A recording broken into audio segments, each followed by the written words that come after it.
go. There's a list of things. Yeah, that's it.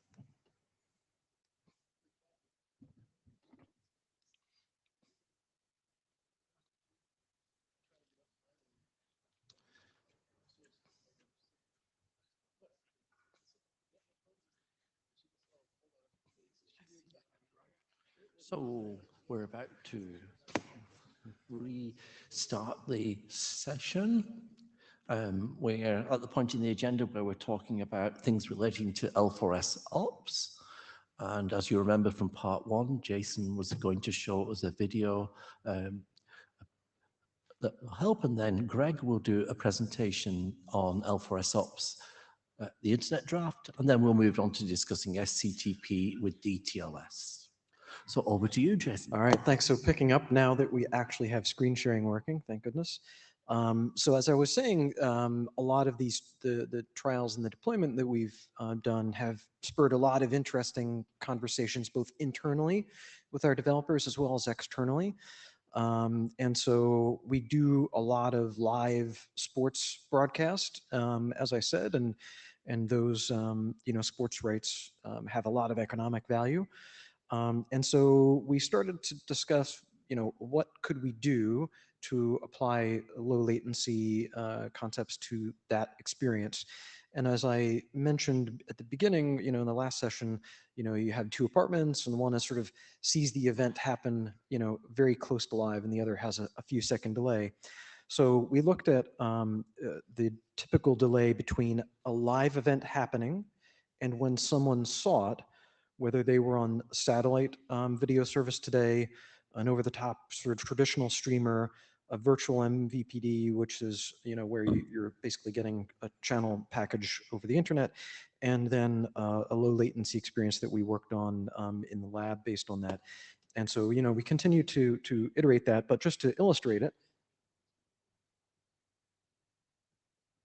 So on the top you see this lowest latency to live. There the race begins. And then the next one is down in the lower left-hand corner. Okay, they're racing. Now we're cheering in our apartment because we've seen the event ending, and our runner, that maybe we know or cheering for has won. And then the other one finishes. The over-the-top streamer hasn't even started yet, and now the satellite one comes on, and so you can see pretty big differences. And to sports fans, this is a pretty big deal, especially with sports gambling these days. That's sort of a thing, at least in the US it is. I'm sure it is in other places, whether legal or not. So it's pretty cool. So this is what we're working on, just as one of many examples of talking to many app developer teams. And it's obviously a combination between sort of low latency networking and trying to greatly optimize the delivery chain on an end-to-end basis. But it's one of those things that, having very low latency in the network can help enable. So that's that. Thanks. Okay, thank you. Next talk will be Greg. Unless we have questions. If you have any questions, please join the queue. Thanks. Thanks, Jason.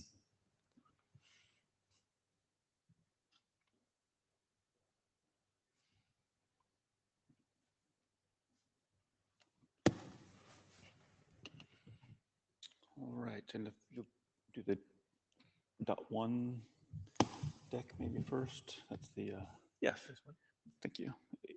Give a quick update on the L4S interoperability events. Next slide, please. So at this IETF, as in previous or several previous IETFs, we have been running an L4S interop event, starting with the IETF hackathon over the weekend and then continuing during the week. This is actually the 6th iteration. On the slide, there are links to the summary presentations from each of those hackathons, if you're interested in seeing kind of what was done at each one. In addition to the IETF interops that have been going on, Cable Labs has also been hosting a series of interops in our facility. We have cable networking equipment that's installed in our lab permanently, and so it's pretty easy for us to bring application developers in and run over real cable network equipment with all sorts of different configurations of the service. and have the developers of that network gear present as well, with the latest and greatest firmware and software and access to console commands and all that. And so that series is continuing as well. It's open to any networking technology and any application developer who wants to get a sense for how their network gear works or how their application would work on real network equipment, but where you can see both ends of the network. Obviously, with what Jason just talked about, application developers might be able to see the results of using L4S on live networks, but being able to see both ends of the path is pretty useful when you're debugging things. So on to the next slide. This interop, which is still going on. We're still actually set up in the LIFI B room where the hackathon was taking place over the weekend. The network is still up and running, and if anyone has an L4S application and would like to do some testing of it, please stop by. So far, Netflix has been doing quite a bit of testing of their simple rate controller for cloud gaming. They tested both with a local server and local client, custom client, and with their production servers remotely. They did tests comparing performance just with that application running and also with a TCP prog flow sharing the bottleneck and looking at the performance and competition between those two flows. In addition, they took the opportunity with the libWebRTC folks from Google being present to test their server against the WebRTC client in Chrome. And through that testing, discovered an interoperability issue, which is the whole reason that we do interop events. So a success there in identifying something early on. And there was an errata that was reported for RFC 8888 as a result of that. Second on the list is Google Chrome Quick. So this was a very early test. I think more to come in that implementation, but looking at supporting a L4S congestion control in the Chrome Quick implementation. So early results there. Next up, UDP prog and iPerf2. So iPerf2 supports, as of the last IETF, has it begun integrating the UDP prog congestion controller. And during this hackathon interrup, a rate limitation mode was added to that, so you can model more of a application limited flow using the UDP prog congestion controller. And then last on the list, NVIDIA GeForce Now WebRTC server and the Google Chrome WebRTC client. So that was testing NVIDIA's GeForce Now service, which has up until this point used a custom client in order to support L4S. Now that the libWebRTC team has incorporated support for L4S congestion feedback via RFC 8888, they've been testing that interoperability and had good results there in terms of interoperability with the implementations, but did notice that the pacing implementation on their server side was not tuned the same way as their native implementation. And so we're seeing some burstiness, and that was also noted in the hackathon presentation results, which there was a link on the earlier slide too. That's it for that next slide. Upcoming opportunities, well, continuing this week, certainly stop by if you want to do any testing or see the setup we have in LIFI B.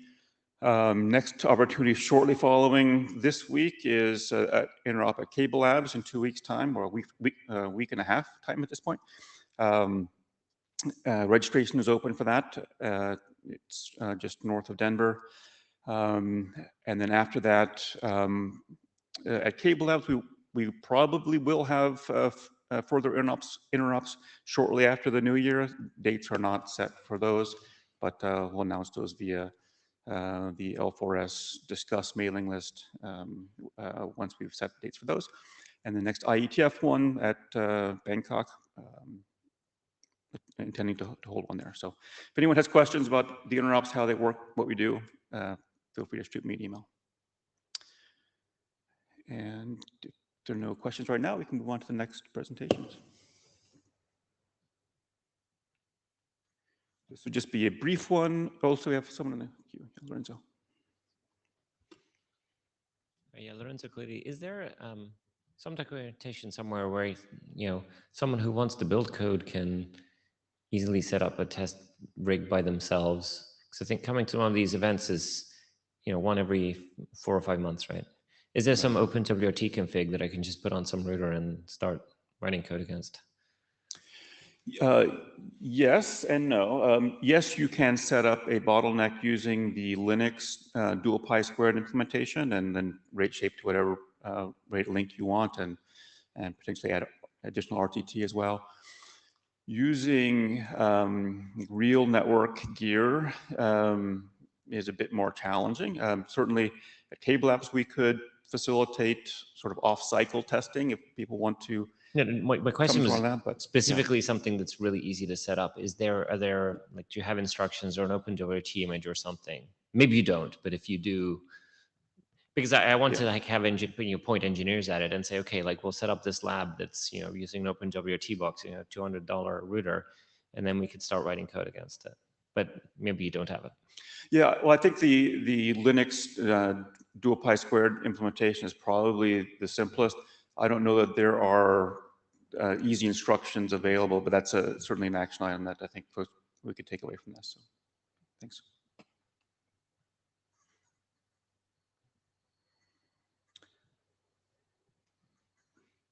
All right, brief update on the L4S ops draft. Go on to the next slide, I guess. This draft, in case it's new for anyone who hasn't seen this before, this draft documents one compatibility issue that exists between L4S senders and a certain type of bottleneck that theoretically could exist on the internet, a single queue RFC 3168, a classic ECN AQM bottleneck that a mix of L4S and classic traffic can in some cases result in the L4S traffic getting more than its fair share of throughput. And so this document describes what to do if you run networks that include those bottlenecks, how to detect those bottlenecks exist on the network, and what to do if you find them. Quite a bit of work was done a couple of years ago on documenting all this. We decided to keep the document in kind of a holding pattern since then, in case there was new information that came out, new ideas of ways to mitigate this potential issue if it were to come up. And we've been in that holding pattern. So there's really no new news here. Last update was 2021. And I think the question to the working group again is, shall we stay in a holding pattern? Should we move it along into working group last call? So that's the question. I think that's the end of the slide too. From Jonathan, who's online. So Jonathan, go ahead. Yes. So am I right in assuming that this still doesn't contain any mandatory containing of L4S traffic to a participating network during the experimental phase?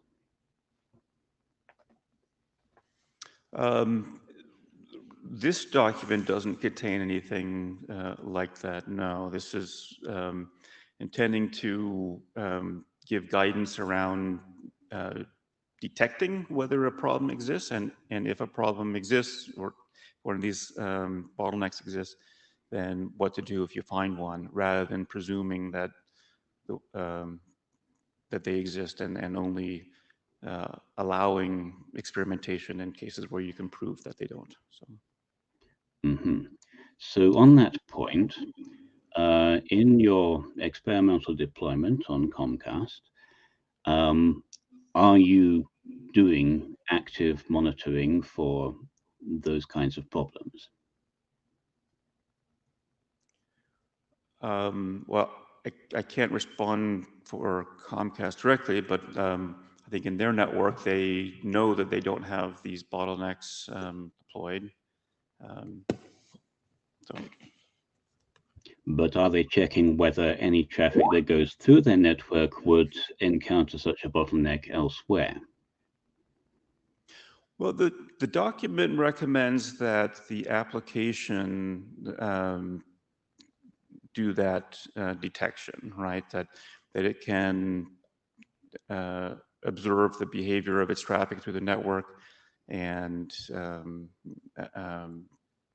and then switch to classic behavior if need be. I'm afraid I don't have any confidence in that passive detection by the application.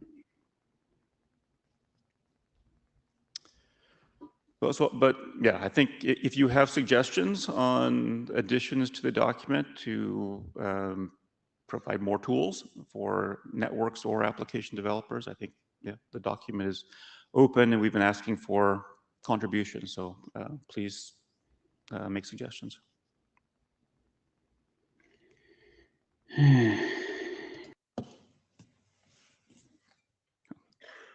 Okay. And I guess if the question is directed to the working group, the chair's suggestion is that we see NQB through the IESG, so we get all feedback and changes that might emerge from NQB.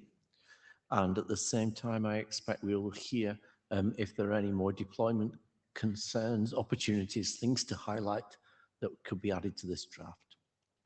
Our timeline for that would probably be around the next IETF. We'd expect all these things to come together. Does that sound like a reasonable new milestone to replace December by April? I think so, barring any comments on the mailing list in the interim, I would say so. Okay, and please just look at this if you're interested, and please provide contributions. The current status is informational. This is not a standards track document. It's information about how to do things. So please look at the list, follow up on the list, and we will amend the milestone unless anyone has objections to April 2025. All right, thank you. Thank you, Greg. No, it's your exciting stuff.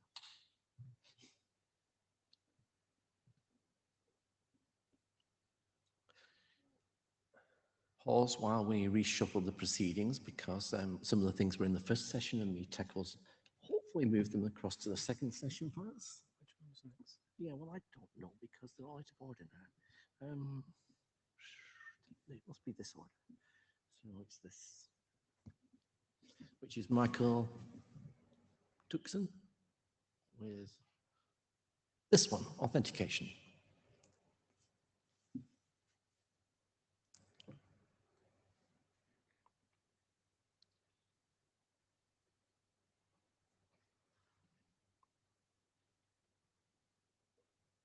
This is the BIS document that we've been developing as a working group item.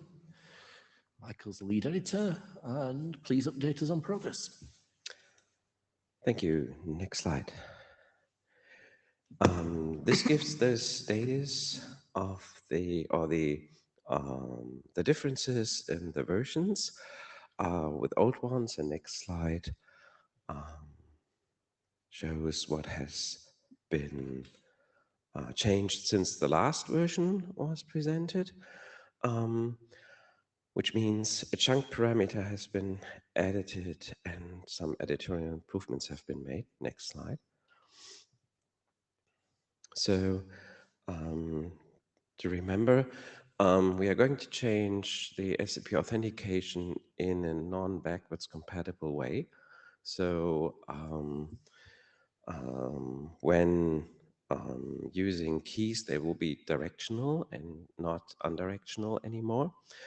But to be able to still work with an old implementation, a legacy mode is defined. So a new endpoint can operate in legacy mode and is then able to talk to an old node, it must be configured that the endpoint is willing to do so, and it can be detected by the list of algorithms being supported. So the directional ones and the unidirectional ones have different IDs. So that's how this is detected during the association setup. If an endpoint supports both, only the new one will be used. Next slide. So this is the alternative with the new parameter.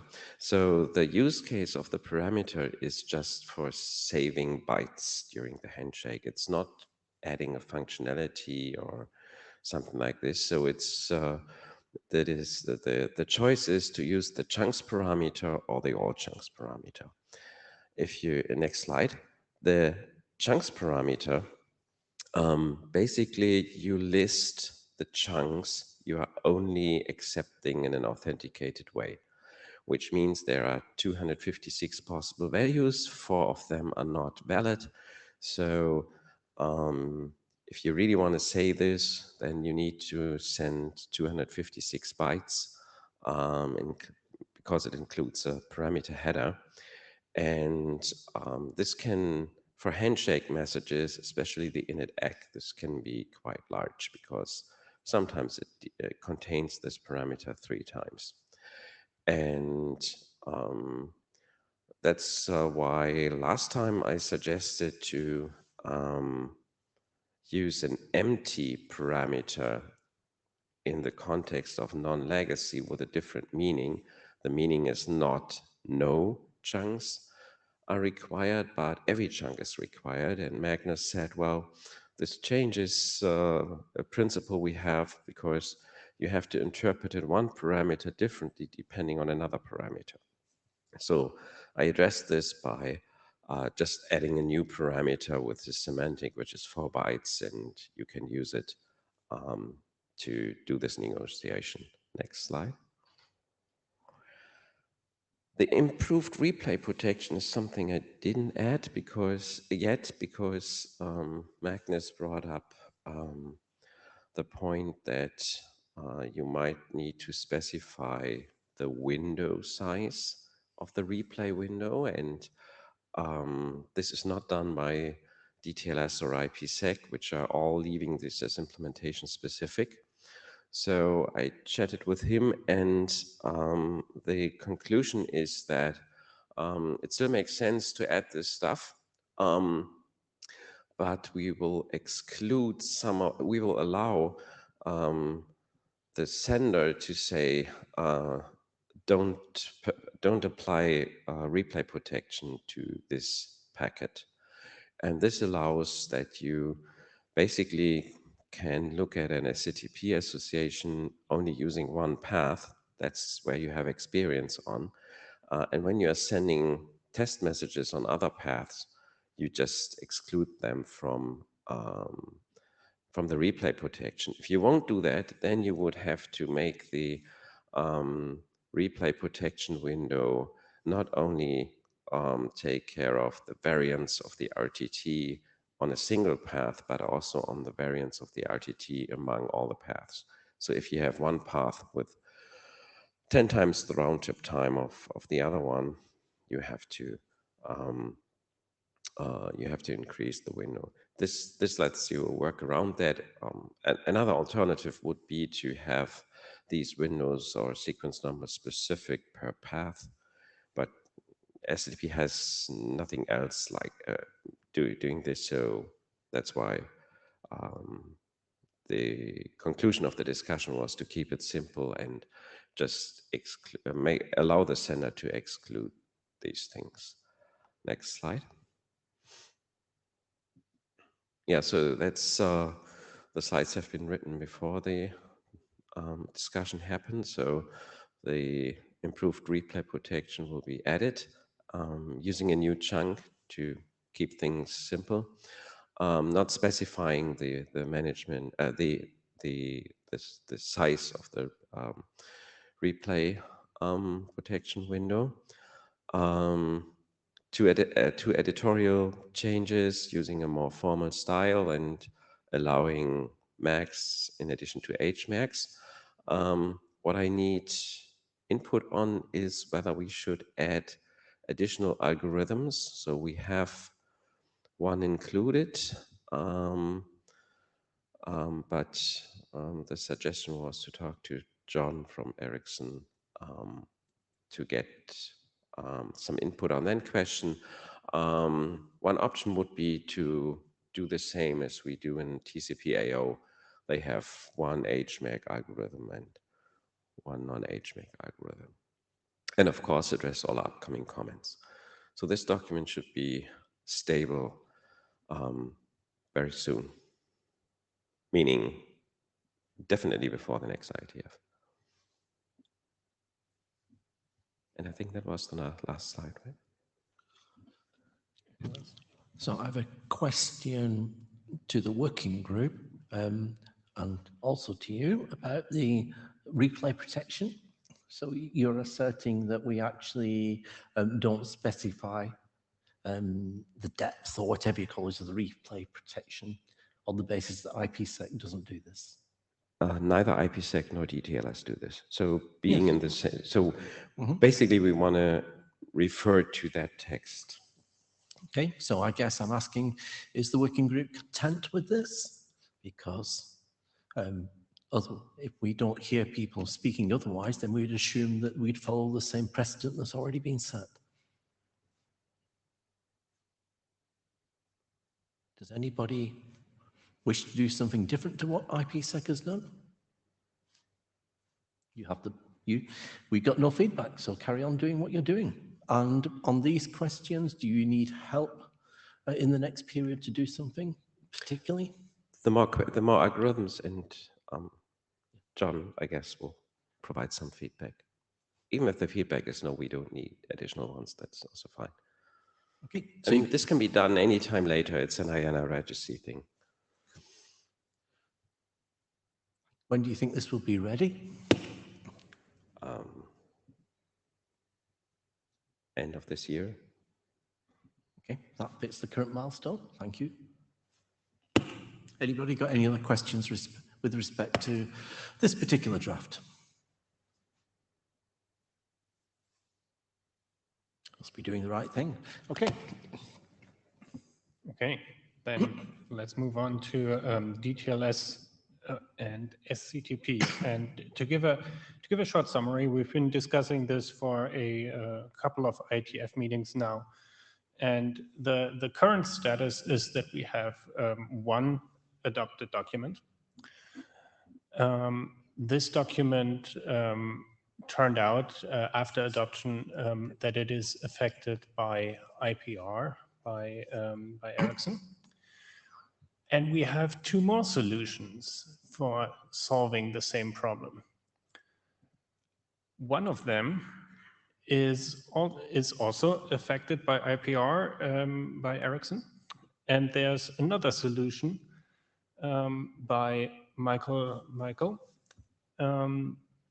that is not affected by IPR. While the IETF procedures tell us that we should prefer the solution that is open source compatible and not affected by IPR, the problem is that this document relies on the extended key update document in the TLS working group. And we have limited influence over the timeline of that document, especially since the TLS working group set up a new formal analysis process, and it is not clear how long it will take to get an RFC published there.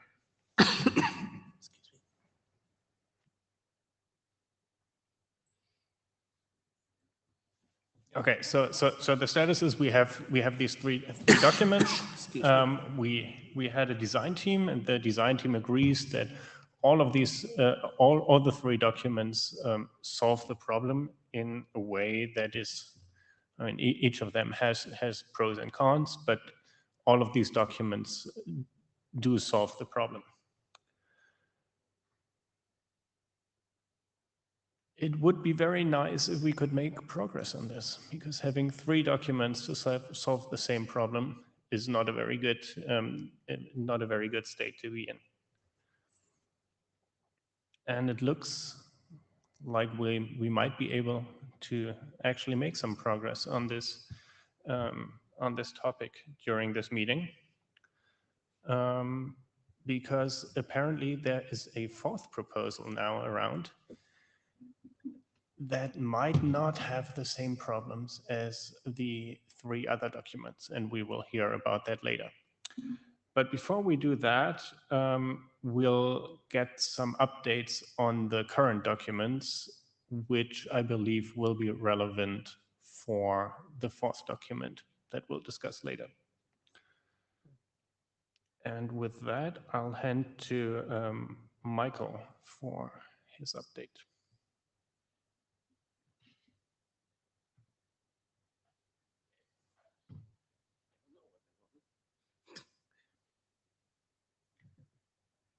If I can find the presentation. Which one are you choosing?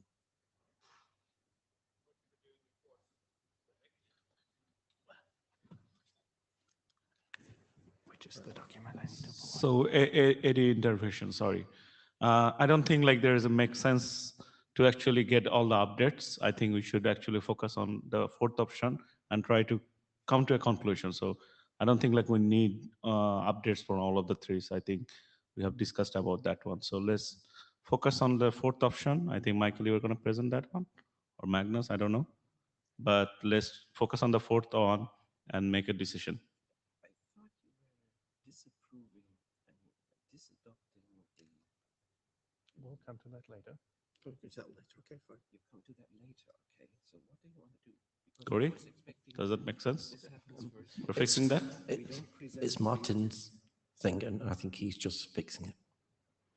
Okay. Yeah. Can I think we're in line with what you're saying. Okay, good. It depends on what you want. I was the agreement. So what I know is we present the 4th solution and not the other ones. Okay. You want to jump to the 4th solution right away? Yes. Okay, let's Okay. do that. Good. Thank you.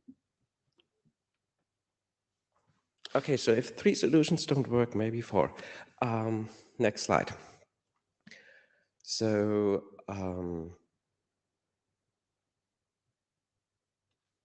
you said we have 3 solutions. We have a set of procedures which can be used to solve the problem, but they are packed in 3 ways which are not satisfying all of the participants. So the idea is to not use any of the 3 solutions, but a 4th one with the following properties. First, it will be implementable by open source projects, which does not mean there is no IPR at all, but the IPR is in a defensive way so that it can be implemented by open source projects. It's required that it's implementable in kernel implementations and userland implementations.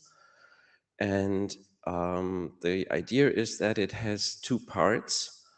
One is an encrypt-decrypt part. So this will be definitely encrypting, decrypting SCDP packets, similar to the DTLS chunk or crypto chunk, which was suggested by Ericsson.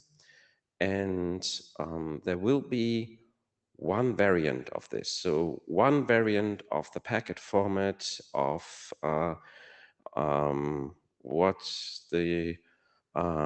the fields are computed there, how the encryption decryption is done, and separate from that, there will be a key management part, and there will also be one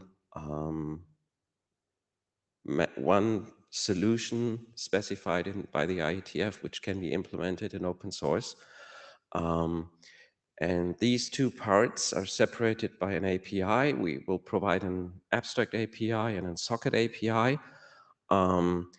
And it will be laid out in a way that the solution is not limited to a single key management part. So if people want, they can use a separate key management part in combination with the encrypt decrypt part, but that will not be developed inside the IETF.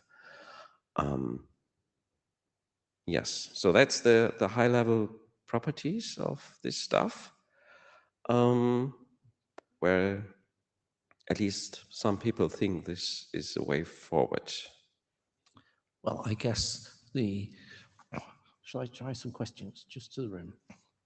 So we're going to ask a few questions to the room based on what we just heard. So first of all, we ask for any comments on the proposal here. Afterwards, if things go well, then we're going to ask to unadopt the existing solution draft as a work item. So the particular draft will no longer be the adopted draft.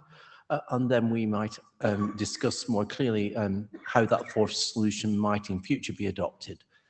Go ahead at the mic. Martin Duke, Google. So is the key management part specified by IETF the thing over at TLS? It is something, the current understanding, it's using DTLS. It might use the key extended key update stuff. So it will use DTLS and derive keys from that. And but it's essentially the document that's currently in the TLS working group on. Pardon? Is it not the so the document that is over at the TLS working group in No, the document in the TLS working group is about the extended key update.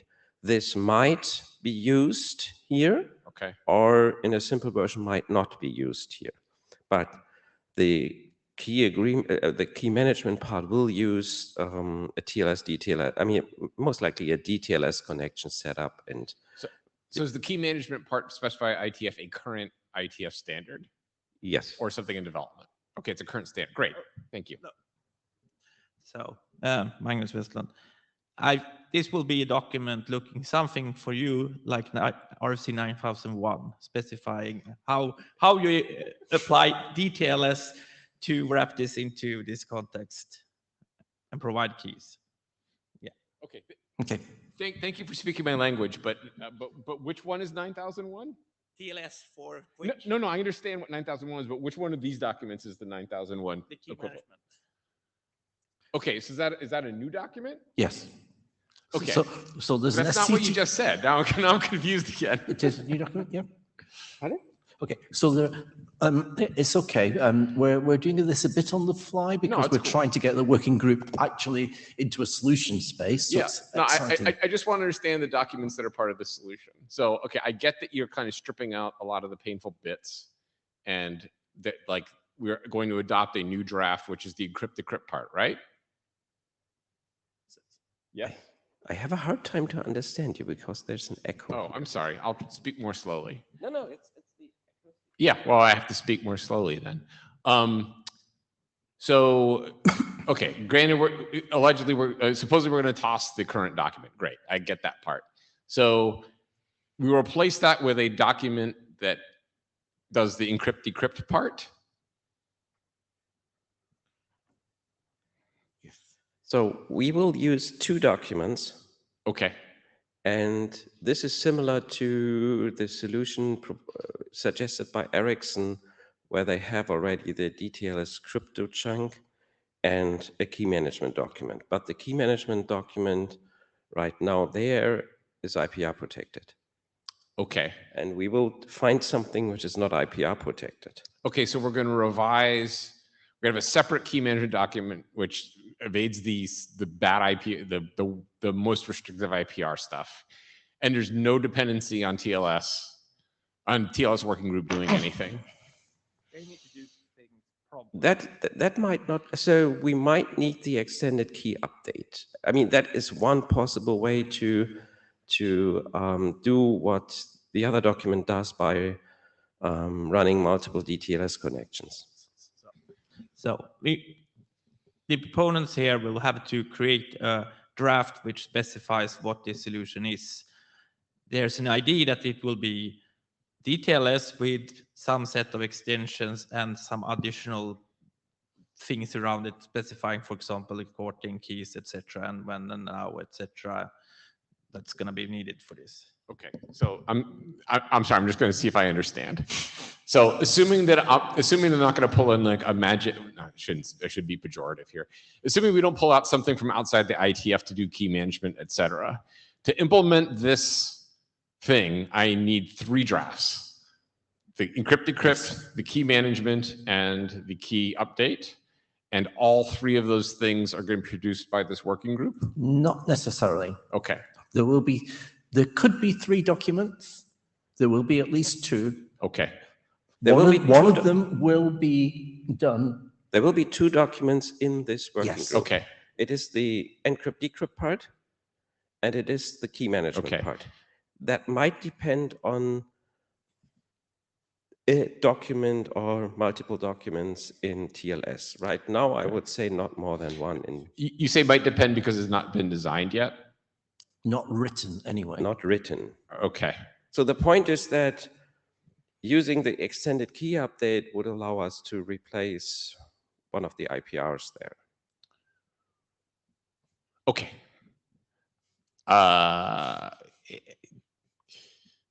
All right, let me think about that for a second.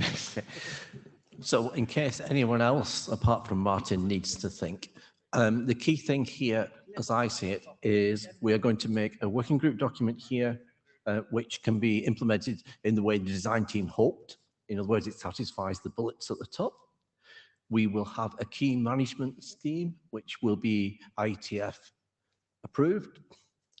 And there may be some other possibilities of having some other ways of doing key management as well as alternatives, but then I guess there are always ways of doing key management which are different. And the pain we might see for this coming together of minds will be that the working group will see multiple documents, and they have talked through this, at least with the working group chairs.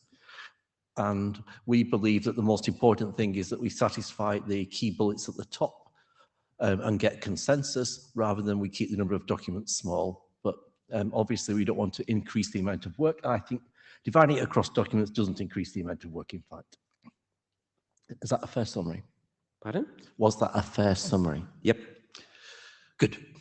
Right. But then we interrupted people's questions. Is there more questions? Then we move to part 1 then, which is we as chairs would like to unadopt draft IETF TSVWG DTLS over SCTP. This.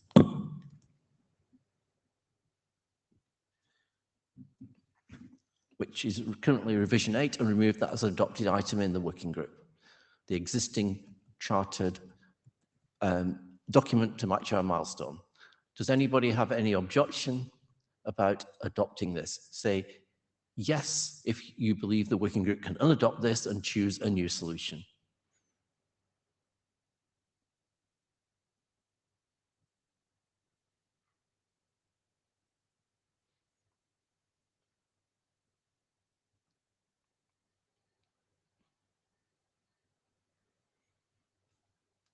Okay, that's probably enough. We, as chairs, will unadopt that item, and we will keep the milestone because this piece of work still needs to be done.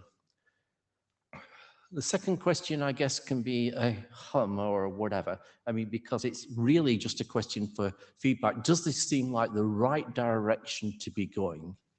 Shall we try a real hum? I've not done a real hum for a long time. Let's do it. Let's have a sense of the room. And please hum, and we've no idea what will happen on the stage because we get a lot of feedback here. Please hum if you think that the suggested method forward is a possible way for this working group to proceed, and then we'll ask you to hum if you have concerns about this method of proceeding. And we are not going to go further than the hum. Okay, can I? Go on, Martin. I don't know if this is a question or a comment. I thought the problem with Michael's original solution was that we had this dependency on TLS. And it sounds like maybe we have a dependency on TLS, which I guess is an improvement in that there's now uncertainty instead of certainty. That's good. And if all the proponents are happy, I guess I'm happy. That's the other thing. It sounds like all the other proponents are happy. Is that accurate?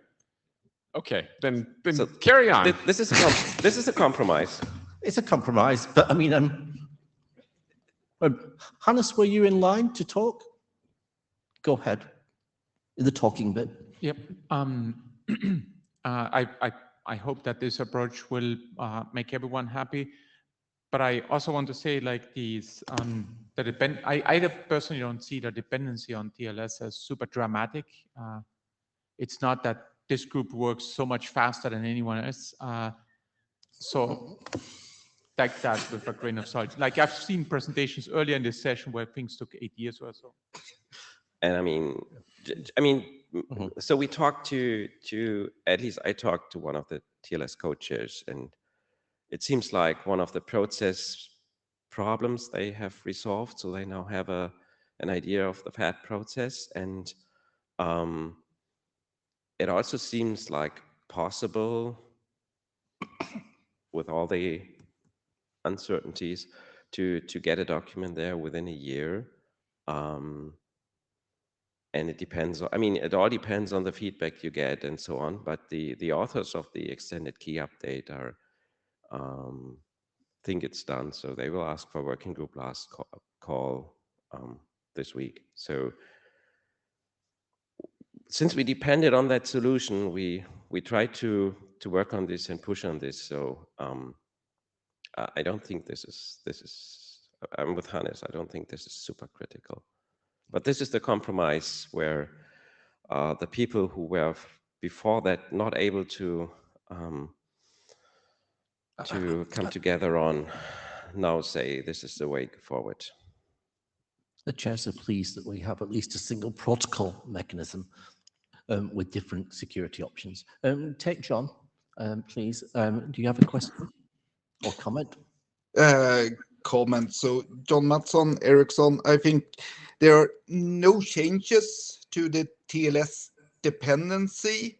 I think we can all agree on that from previous discussion.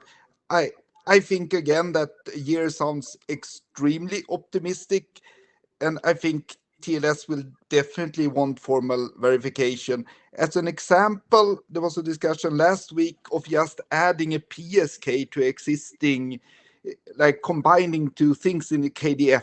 And Ecker's comment was we need formal verification. And this is orders of magnitude simpler than the key update. So the statement I was making is not that we depend on any particular technique. So as you see, these slides are very generic. So I talked to people from Nokia and talked to people from Ericsson, and the understanding is it's okay to come up with some key management thing in an IPR-free way. So we must figure out what the precise mechanisms will be. And if the conclusion is that extended key update takes much too long and there is an alternative IPR-free, that's okay. No one is right now saying we need to do this or that. It looks like there was a statement that we can find a solution with the two properties. Magnus? Yeah, Magnus Westlund. Yeah, I mean, I think one thing which hasn't been said, which I has hoped that we have a goal here, is to publish each component as quickly as we can. Yeah. So. And I think that's a wonderful cue to say something I wanted to say anyway, which is basically we did have requests to publish this quickly. And one thing I think we could try and do is make as much progress as we can with the specs. At least in this working group, if you make good progress with the specs and you're content amongst the people who are developing those specs, I'd be very happy to do an early working group last call to check that the spec is agreed by the working group.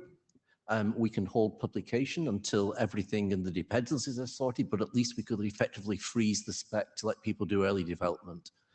I think that might be helpful in this case, and that's totally up to the editors and reviewers in the working group just to work quickly. So that is on the table to try and help with matching the required deadlines.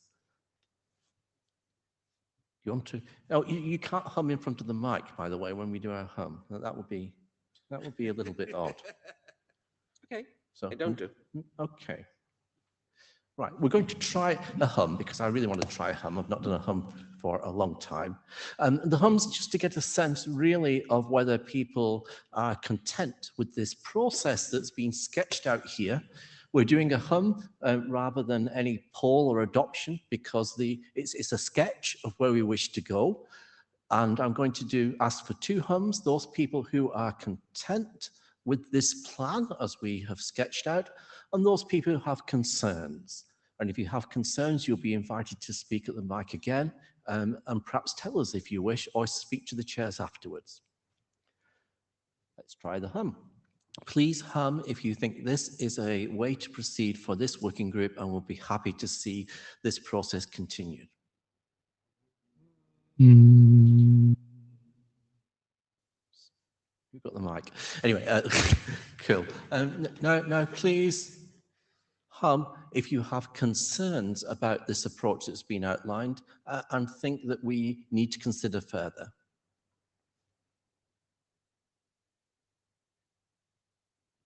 Silence. We noted nothing appreciable. We don't know whether it's silence, but we noticed that there was contentment in the room to proceed along with this plan. If you wanted to say something that you were not content, please come to the mic now and say something. I just want to relay for the record. Clarify. I just want to relay for the record that I asked if anyone wanted to hum on Hulip, and there were no hums. Either way. Yes. Thank you. That was so good. Okay. That's a useful data point. I'm content as the chair with this plan. Are you happy as well? Both chairs content? We need a draft or 2. How long do you imagine it will take to produce the required drafts? People who are editing, can you please give us some approximate time for producing a revision 0 of your drafts that we might be able to bring before the working group so we can actually think about adoption? Can you go to the next slide? So that's what Magnus and myself was talking about, and I would say most likely that's also okay for Nokia. I didn't talk to Tiro or Azarhead.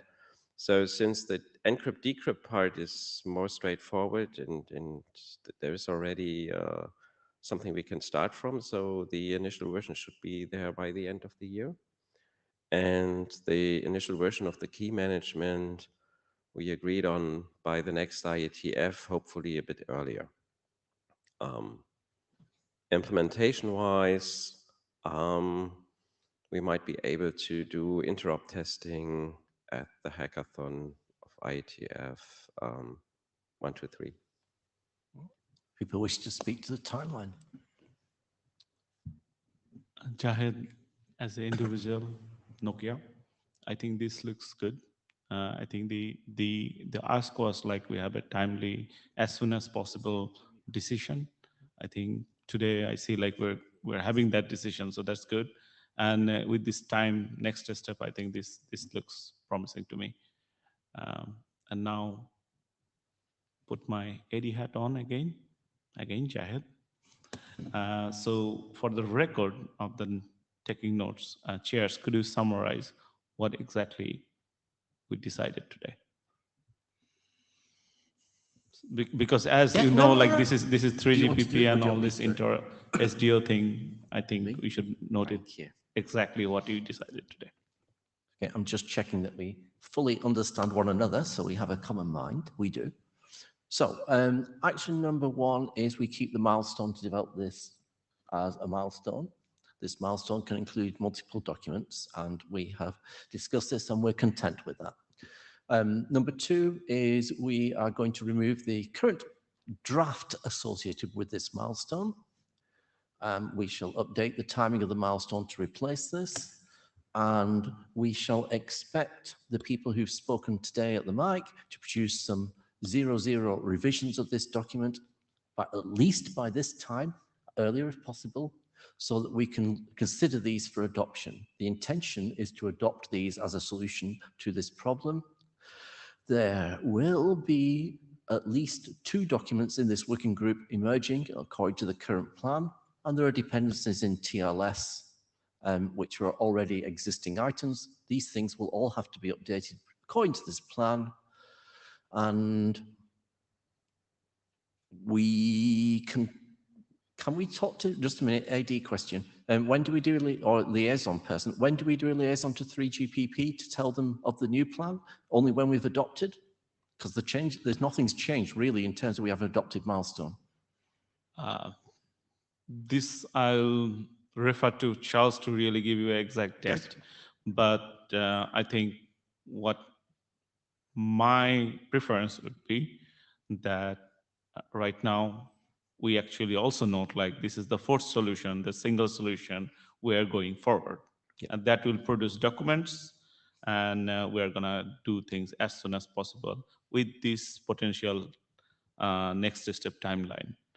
So when we have the documents, at least the documents ready, then and we adopted that one, I think we should send an LS back to them like this is what the IETF's decision about solving the problem that 3GPP is asked us to work on. Yeah, Charles, is there any ambiguity here that we should clear up, because we don't want ambiguity? Charles Eckel, no, I agree with that. The one thing that came to mind for me is the unadopting of the current draft. And I honestly don't know if that's being referenced already by any 3GPP spec. So as long as that's the case, I don't think that should cause any big concern then. Right. So yeah, I'm fine with the plan in that case. Excellent. Okay, and just to make my area director very happy, we will go back and check the audio archive for the things we've just said on the mic and write an email to the list with that plan so that we have a clear way forward. Wow, thank you ever so much. When we started this venture, I had no impression that we might end up with a solution of this form. I'm very grateful to everybody who's been a part of this. Thank you. Oh, yes. We have some slides from Magnus on the work he's doing to develop part of the solution space. Do you wish to show them, Magnus? No, I think sorry. I think we can go ahead with, you can look at these. They are things which has some implementation experience resulting in the changes in the details chunk, which might be relevant for for the work forward, just to consider these issues, etc. And we have solutions, our proposed solutions in the details chunk for how to deal with those things. It's just a good background to continue development work on the technical details. So you're content with them to remain in the proceedings, yes? Yes. Okay, we shall keep them in the proceedings. Please look at these slides if you wish to hear about Magnus's experience with getting things going. Right, have we got the end of our agenda? Yes.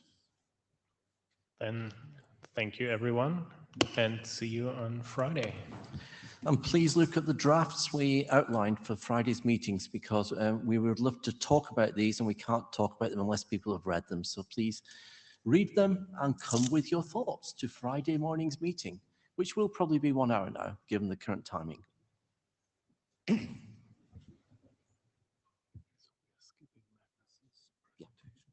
he said keep them in the proceedings.